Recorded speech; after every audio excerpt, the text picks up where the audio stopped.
पश्चिम नेपालको गौरव भिजन टेलिभिजनमा नियमित बहसमूलक प्रस्तुति भिजन संवादको आजको अङ्कमा तपाईलाई स्वागत छ। नमस्कार, म झलक गैरी। भिजन संवादमा आज हामी निर्वाचनसँग जोडिएर आसन्न प्रतिनिधि सभा तथा प्रदेश सभा निर्वाचनसँग जोडिएर एकजना युवा नेतासँग कुराकानी गर्दैछौँ।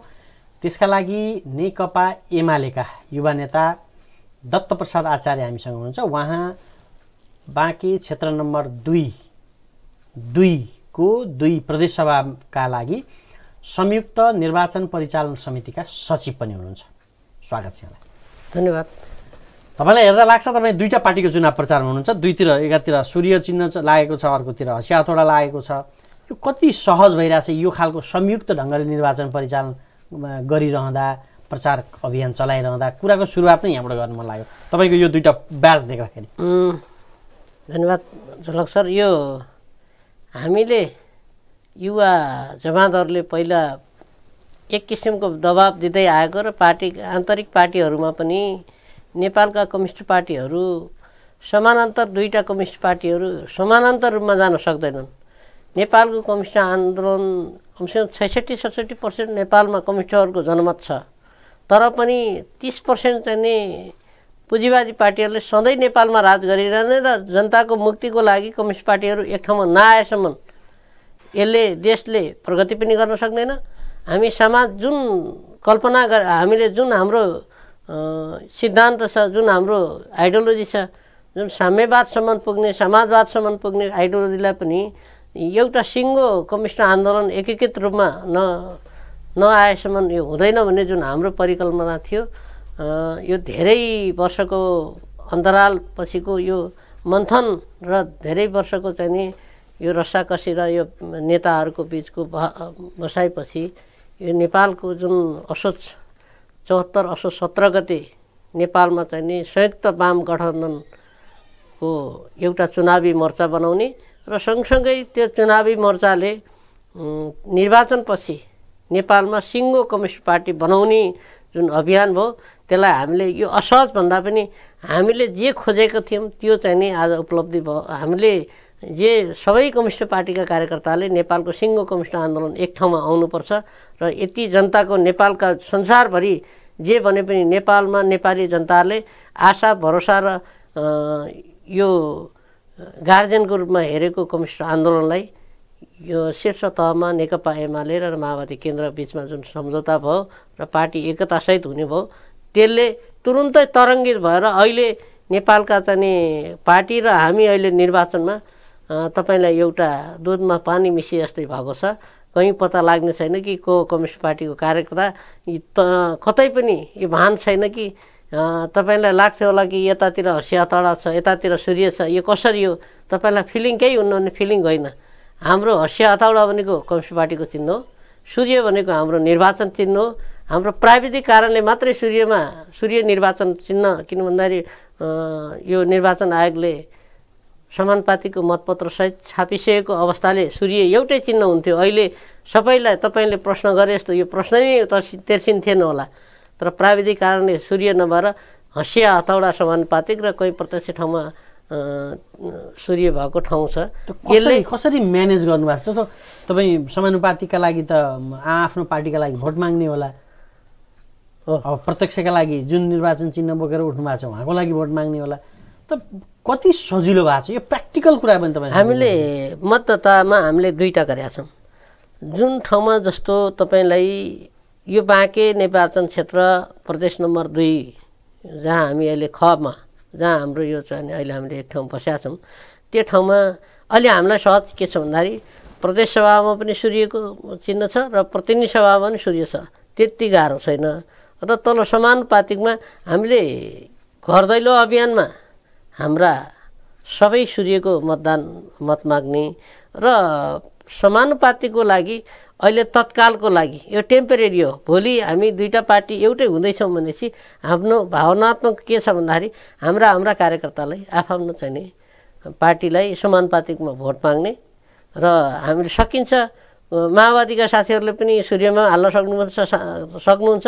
एमालेका साथीले ल एकचोटि माओवादीमा हालिदिउँ भन्यो भने त्यसलाई पनि हामीले के भने जसले सकिन्छ आफ्नो आफ्नो पार्टीमा हाल्नुहोस्।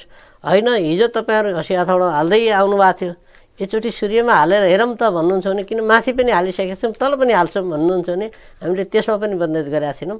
सबै पार्टीहरूले त्यति हाम्रो नेतृत्व तहबाट कार्यकर्ताहरूमा सबैमा सहज रूपमा गएको छ र अहिले समग्रमा मतपत्र सिङ्गल हामीले प्रत्यक्षको मात्रै लिएर जाँदैछौँ र समानुपातिको हाम्रा वडा तहहरूमा भूगोलबाटै नै जाने व्यवस्था गरेका छौँ। भनेपछि गाह्रो भएको छैन? गाह्रो छैन। अब 2-3 दिन त 2-4 दिन त हामीले दुईटै पार्टीहरूका कमिटीहरू मर्च गर्दाखेरि, संयुक्त बैठक बसाउँदाखेरि, आन्तरिक भेला गर्दाखेरि अब केही 19-20 त हुन्छ नै। यो नेतृत्व कसले लिने, अब जस्तो केन्द्रमा त एक किसिमको पोलिसी बनाइसकेको थियो 60-40 को, हामीले त्यहीलाई आधार मानेर यहाँ तल पनि त्यही सबै ठाउँमा गरिसकेका छौँ। र सँगसँगै तपाईँलाई बताउँ म बाँकीमा पनि पार्टी एकता संयोजन समिति 7 जनाको बनिसकेका छ। अब गाह्रो के छैन भन्दाखेरि अब भोलि पार्टी एउटै हुँदैछ भने किन तिक्तका राख्ने, खालि चुनावी मोर्चासम्म मात्रै भाव गए अलिअलि गाह्रो हुन्थ्यो होला। संयुक्त पार्टी एउटा पार्टी बन्दैछ। तपाईँ यहाँभन्दा अगाडि स्थानीय तहमा नेपालगञ्ज उपमहानगरपालिकामा प्रमुखको दावेदार हुनुहुन्थ्यो। अहिले प्रतिनिधि सभा यो प्रदेश सभा निर्वाचनको लिस्ट बनिरहँदा तपाईँ प्रदेश सभामा दावेदार हुनुहुन्थ्यो। टुटफुट र गुटमा रमाउने कम्युनिस्टहरू अहिले परेको छाप त्यो हो। अनि यो बृहत वाम एकता भनेर अगाडि बढिरहँदा तपाईँलाई अलि यो प्रचारमा असजिलो मैले खासमा खोजेको के भने कति सजिलो गरी भइरहेको छ कि अथवा होइन यी चुनावमा जित हासिल पार्न गरिएका प्रोपोगन्डा भनेर जसरी बाहिर चर्चा आइरहेछ त्यो हो कि तपाईँलाई के लाग्छ? हो हामी बाँके बर्दियाका हामी लाखौँ दर्शकमा छौँ, यति बेला इन्टरनेट मार्फत विश्वभरि कुराहरू जान्छन्, तपाईँलाई लागेको कुरा भनिदिनुहोस् न।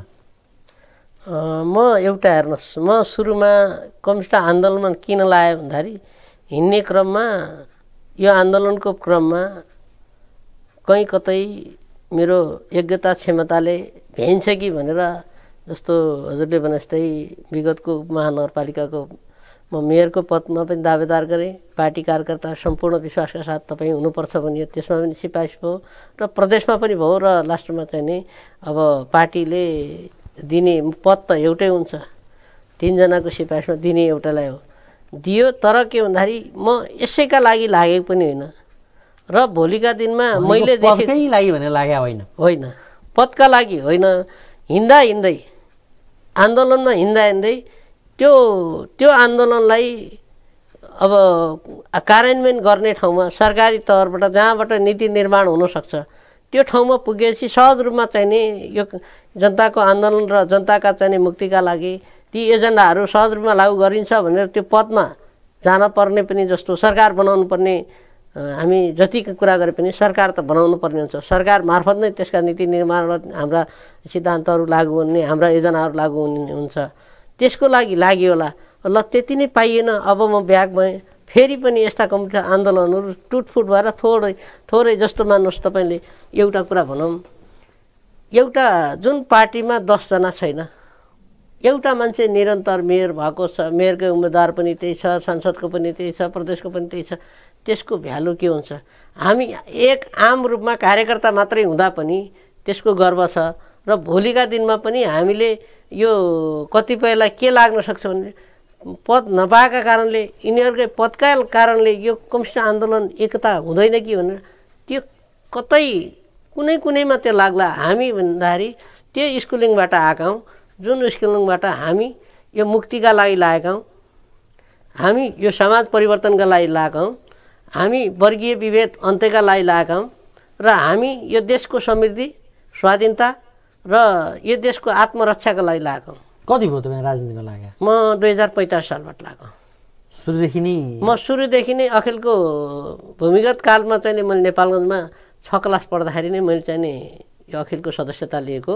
म कुनै विश्राम त्यो खरै खोला जस्तो पनि होइन, म निरन्तर इन्द्रावती जस्तै निरन्तर यसमा मलाई कुनै नै तिक्तता पनि छैन। यसलाई तपाईँलाई एउटा भनौँ, अस्ति म यही टिकट माग्ने क्रममा मलाई गर्व भयो, मैले टिकट पाएन पार्टी अध्यक्षले मलाई भन्नुभयो नेपालमा चाहिँ नि केही 100 जनामा 2 जना 3 जना भेटिनेमा एउटा कार्यकर्ता उहाँ हो जसलाई यस्तो झोला छ जो उहाँलाई न हिउँद बन्छ न बर्खा बन्छ न घाम बन्छ न चाहिँ नि यो जाडो बन्छ न गर्मी बन्छ निरन्तर लाग्ने न उसले पाएन भनेर कहिले असन्तुष्टि देखाउँछ यस्ता कार्यकर्ता भएको भए म पनि केपीओली गर्वमा छु मेरा कार्यकर्ता यस्ता छन् भन्नुभयो त्यतिले मलाई म टिकट नपाएँ त्यसले त्यो वचनले म धेरै गर्वान्वित के भन्छ कमसेकम पार्टी अध्यक्षसम्म पनि मेरा कुराहरू मैले गरेको योगदान र मैले जुन आन्दोलनमा जुन स्कुलिङबाट आएँ त्यो स्कुलिङले मलाई त्यहाँसम्म पुर्याएर रहेछ पार्टीको हाइकमान्डसम्म पनि त्यति कुरा पुग्नु र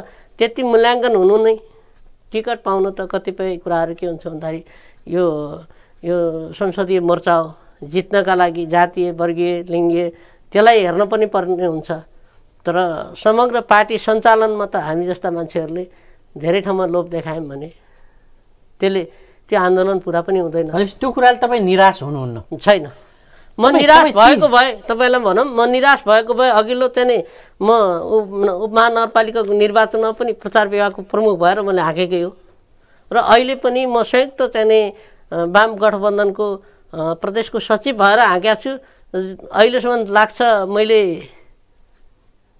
3 महिना लगभग 3 महिना भयो राम्रोसँग मेरा बालबच्चा र घर परिवारसँग राम्रोसँग भेटघाट भएको छैन जान्छु टुपुक्का जान्छु कहिलेकाहीँ खाना खान जान्छु हिँड्छु तर त्यति मलाई के गर्व छ भन्दाखेरि मैले टिकट पाएन टिकट नपाएकोमा सधैँ त यो सधैँ कार्यकर्ता झोले मात्रै कतिपयले भन्लान् तर मलाई के गर्व छ भन्दाखेरि मैले नेपालगञ्जको राजनीतिमा हिजो म नेपालगञ्जको 1 नम्बरमा कार्यकर्ता तहमा हुँदाखेरि 3 जना थिए यत्रो पार्टीमा लाग्दाखेरि अहिले हजारौं लामबद्ध देख्दाखेरि यत्रो मान्छे त पैदा गर्न सकिएछ नि त हिजो 5 जनाले 6 जनाले स्थापना गरेको कम्युनिस्ट पार्टी आज नेपालको 66-67% जनताहरूले मन पराउने सबैको मनमा गुन्जिने पार्टी भएकोमा त तिनी 6 जनालाई पनि त गर्व हुँदो नि मलाई त्यो गर्व छ यो चित्त बुझाउने कुरा हो कि साँच्चै मनदेखि मेरो मनदेखि हेर्नुस् म हेर्नुस् सधैँ तपाईले हेर्नुस् मेरो निराश र मेरो चेहरामा कहिले तपाईले यो सिकन्जा हुन्छ नि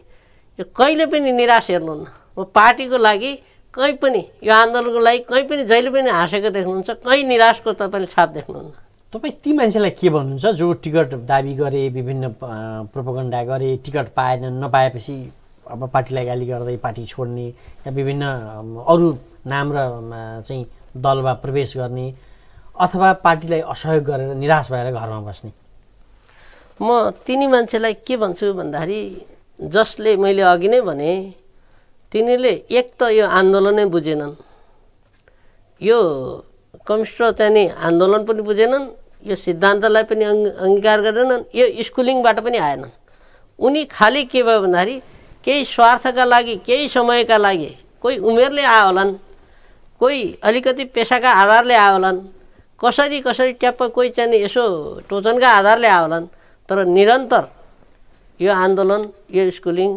यो वर्गमुक्तिका लागि लाग्ने भएको भए तत्काललाई छेडी स्वार्थका लागि जुन थालमा हामीले एउटा नेपाली खान्छ खाएको थालमा थुक्ने र पाल पार्ने चिज जुन गर्दैछन् नि त्यो किमार्थ उनका लागि पनि राम्रो होइन जसले हिजो चाहिँ उनीहरूले आन्दोलन भनेर लागे त्यो आन्दोलनका लागि नराम्रो होला तर व्यक्तिगत रूपमा उनको आफ्नै चाहिँ राजनीतिक क्यारियर सिद्धिन्छ र समाजमा भोलि बिहान उनीहरू आफै नाङ्गिएर जान्छन् यो चरित्र उदाङ्गो देखिन्छ तर राजनीति गर्ने त अवसरका लागि त हो नि त यो कुरामा त तपाईँले के राजनीति सधैँ सेवा सधैँ सङ्घर्ष हो र यही अलिकति नेपालको हाम्रो बिग्रेकै के छ भन्दाखेरि हामी राजनीतिलाई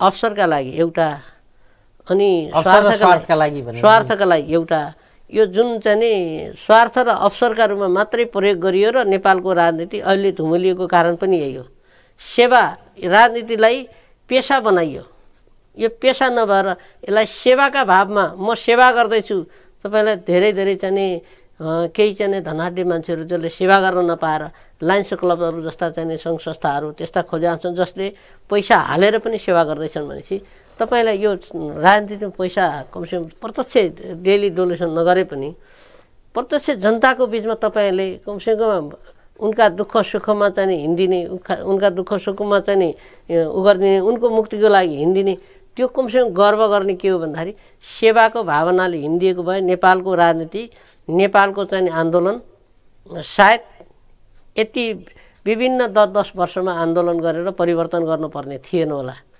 जनताले धेरै आकाङ्क्षा गरेका हुन्छन्, त्यस्तै केही अवसरवादीका कारणले यो राजनीति धुम्लिन्छ र यो राजनीतिमा सेवाभन्दा यसलाई चाहिँ पेसाको रूपमा, कमाइ खाने भाँडोको रूपमा केही त्यस्ता स्वार्थीहरूका कारणले अब 1000मा 10 जना मात्रै खराब आयो भने त्यो 10ले सबैलाई बिगार्छन्।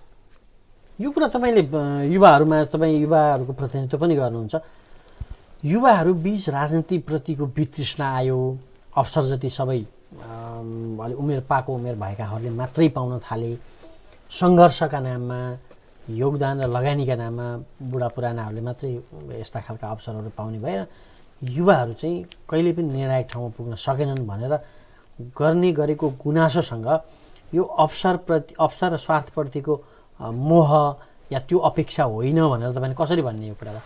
दुईवटा कुरा यसमा त के गर्नुपर्छ भन्दाखेरि हिजो जो त्याग र तपस्या, जो भूमिगत कालबाट पार्टीलाई यो ठाउँमा ल्याउने वृद्धहरूको पनि त्यत्तिकै भूमिका छ, जसलाई अहिले चाहिँ अहिलेको पिँढीलाई, अहिलेको चाहिँ यो युगलाई हाँकेर लग्न सक्ने युवाहरूको पनि त्यत्तिकै महत्त्वपूर्ण भूमिका छ। त्यसले गर्दाखेरि युवा र यो वृद्धहरूको संयुक्त संयोजनमा यो वृद्धहरूले पनि के गरिदिनुपर्छ भने हाम्रा चाहिँ अगुवाहरूले सधैँ उनीहरूले जन्मेदेखि निरन्तर मरन्जेल पनि राज्यको सेवा सुविधाको पदमा बस्नुहुन्न, उनीहरूले पनि लोभ छोड्नुपर्छ। किनभने अवसर अर्कोलाई काम गर्ने अवसर दिनु भएन भने, त्यो कामको अवसरै दिनु भएन भने, उसले प्रतिभा र उसको क्षमता देखाउने ठाउँमै दिनु भएन भने चाहिँ कसरी विकास हुन्छ? युवा शक्ति देशप्रति र यो समाजप्रति, राजनीतिप्रति अलिकति वितृष्णा पैदा हुने पनि केही चाहिँ अगुवाहरूको कारण पनि छ। किन भन्दाखेरि यो देशमा के भन्दाखेरि अब जस्तो म 40 क्रस भइसकेँ, 40 क्रस भएकोलाई केटाकेटी देख्ने प्रवृत्ति छ। अमेरिका बेलायतदेखि विकसित देशमा तपाईँको 35 वर्षका चाहिँ राष्ट्रपति भएका इतिहास छन्। त्यस्तो कुराहरूलाई कमसेकम यो उमेरभन्दा पनि उसको क्षमता र योग्यता के हो त्यसलाई पनि कदर गर्नुपर्छ। युवा शक्तिहरूलाई पनि सँगसँगै जोडाएर, जस्तो मान्नुहोस् हाम्रा पनि एमाले भित्रका पनि केही युवा शक्तिहरू नेतृत्वमा तहमा पुगिसकेपछि उनको क्षमता र योग्यता देखियो नि। हिजो वृद्धहरूको अनुभव, युवाहरूको ऊर्जा संयुक्त सम्मिश्रण गरेपछि देश राजनीतिक यो वितृष्णा, यो चाहिँ गलत बाटोबाट जुन राजनीतिलाई गाली गर्ने प्रवृत्ति छ नि, घृणाको दृष्टिले हेर्ने प्रवृत्ति छ नि, त्यसलाई पनि अन्त्य हुनुपर्छ। एक अर्को कुरो एउटा राजनीतिमा के भयो भन्दाखेरि धेरै ठुलो जमात के भयो भन्दाखेरि राम्रो जमात यो राजनीतिमा आउन नखोज्ने, राम्रो जमात पढे लेखेको नआउन खोज्ने, अनि त्यो राम्रो जमात र त्यो पढे लेखेको जमातले जम्मै आफ्नो दायित्वबाट विमुख भएर राजनीतिलाई गाली मात्रै गर्ने। अनि एउटा उदाहरण दिनुहोस्, कुनै राम्रो चाहिने डक्टर र कुनै राम्रो चाहिने इन्जिनियर, कुनै राम्रो चाहिने पेसाले चाहिने कुनै ठुलो चाहिने सरकारी सेवाका राम्रा मान्छेले म भोलि यो देशको म नागरिक पनि हो, म यो देशको चाहिने एउटा सेवक पनि हो, मैले मेरा भोलिका छोराछोरी मैले त गरेन मेरा छोराछोरीले पनि यो देशको सेवा गर्नुपर्छ, पिएचडी गरेर मैले राजनीतिको एउटा नेता बनाउँछु, एउटा राजनीतिको सेवक बनाउँछु भन्नुभयो, जम्मै काम नलाए फटा जति नेता हुन्छन् भनेर सराप्ने र आफ्ना छोराछोरीहरूलाई त्यो क्षेत्रमा नलागाउने। त्यो के भन्दाखेरि अनि अलिकति पढ नलेख्या मान्छेले गरेको अलिकति राजनीति भएको सबैलाई शासन गर्ने होला। शासन पिएचडी गरेकोले, अलि पढे लेखेकाले गर्दा र अनि 8-10 क्लास पढेकोले गर्दा त अलिअलि फरक त होला नि।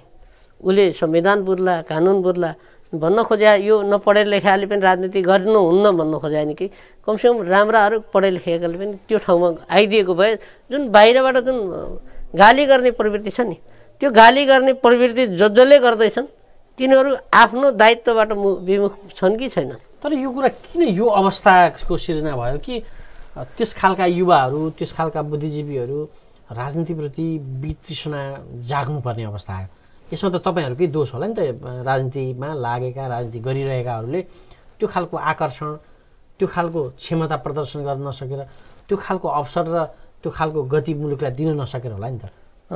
यसमा दुईटा कुरा देख्छु मैले। एउटा के भन्दाखेरि एक त यो राजनीतिभित्र अवसरवादीको घुसपेटले पनि त्यो अवसरवादी हेर्छन्।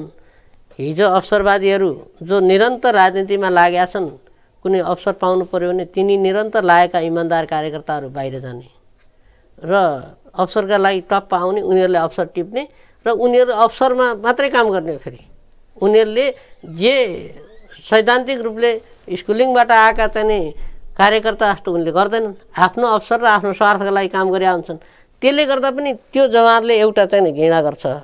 अर्को कुरो के भयो भन्दाखेरि राम्रा मान्छेले पनि जबरजस्त राजनीति त पढे लेखा मान्छेले नगर्दा हुन्छ, जाहिर खाने हो, मेरो बन्द व्यवसाय गर्ने, म आफ्नो व्यक्तिगत जीवन मात्रै व्यतीत गर्ने भन्ने जीवन र निजी स्वार्थमा मात्रै उनीहरू पढे लेखेका अलिकति बौद्धिक वर्गहरूले पनि यसलाई निजी स्वार्थमा मात्रै गयो। मेरो दायित्वको, म देशको नागरिक हो, मेरो पनि यो राजनीतिप्रति मेरो पनि त्यत्तिकै दायित्व छ। उनीहरूले खालि अधिकार मात्रै खोजे, तर दायित्व त्यहाँ अहिले नेपालमा सबभन्दा बिग्रेको के छ भन्दाखेरि अधिकारका लडाइँ र अनन्त भए, तर दायित्वका लडाइँ र मेरो दायित्व के हो भनेर सबैले भुलेका छन्। दायित्व बुझाउने, दायित्व सम्झाउने, जिम्मेवारी बुझाउने सम्झाउने अझै अभियान बाँकी नै छ। अब हुन्छ, किन भन्दाखेरि अब नेपालमा एक किसिमको हाम्रो यो कोल्याप्सको राजनीति थियो नि, भ्याकुमको राजनीति अब सिद्धियो। संविधान सभाले संविधान बनाइसकेपछि यो तरलताको राजनीति पनि सिद्धियो। अब कमसेकम नेपालका वामपन्थीहरूले, विशेष गरी नेपालमा बहुदलपछि लगभग 23-24 वर्षको अवधिमा सबभन्दा धेरै राज्य गर्यो काङ्ग्रेसले। त्यो काङ्ग्रेसले जब राज्य गर्यो त्यति बेला नेपालका चाहिँ पुँजी, ठुल्ठुला कर कारखानादेखि लिएर राष्ट्रिय पुँजीहरू बिग्री भए। त्यसले गर्दाखेरि नेपालको राज्य टाढ भयो, जनता धनी भए, सरकार गरिब भयो, राजस्व आउने सबै चाहिँ उद्योग कल कारखाना बिग्री भए। त्यसले गर्दाखेरि राज्य गरिब हुँदै गयो र त्यो गरिब हुँदाखेरि मान्छेलाई रोजगार हुँदैन, बेरोजगारले गाली गर्छ, स्वास्थ्य पाउँदैन, स्वास्थ्य संस्था व्यापारीकरण भयो त्यसले गाली गर्छ, शिक्षा महँगो भएछ, शिक्षा पाउँदैन त्यसले गाली गर्छ। राज्यको जुन दायित्वबाट अनिवार्य दायित्व थियो नि, स्वास्थ्य, शिक्षा, रोजगार, खाद्यान्न, आवासका जुन अनिवार्य राज्यले एउटा गार्जियनको रूपमा चाहिँ नि एउटा राज्यले जनतालाई गर्नुपर्ने सेवा सुविधाहरू सप्लाई गर्नुपर्ने ठाउँमा राज्यले राज्यको भूमिका देखाएन र थोरै भए पनि 2051 सालमा नेकपा एमाले 9 महिना मात्रै सरकार चलाएको थियो। त्यसले अहिलेसम्म पनि जनताले सरकार यो रहेछ भनेर अलिकति भए पनि बोध गरेका थिए। किन भन्दाखेरि राज्यले सामाजिक सुरक्षाको कुराहरू पनि गर्नुपर्छ, राज्यले विकास निर्माणको कुरा गर्नुपर्छ, राज्यले समृद्धिको पनि कुरा गर्नुपर्छ। मैले यो सँगसँगै समग्रमा राज्यले अभिभावकीय दायित्व निर्वाह गर्नुपर्छ। हामी एकैछिन विश्राममा जान्छौँ, त्यसपछि यी कुराहरूलाई निरन्तरता दिउँला। भिजन संवादमा आज हामी नेकपा एमालेका नेता दत्तप्रसाद आचार्यसँग कुरा गरिरहेका छौँ। उहाँ बाँके क्षेत्र नम्बर 2 को प्रदेश 2बाट संयुक्त वाम गठबन्धनको निर्वाचन परिचालन समितिमा सचिवको जिम्मेवारी निर्वाह गरिरहनु भएको छ। निर्वाचनकै सेरोफेरोमा उहाँसँग हामी कुराकानी गरिरहेका छौँ। उहाँसँग कुराकानी जारी छ। भिजन टेलिभिजन हेर्दै गर्नुहोला।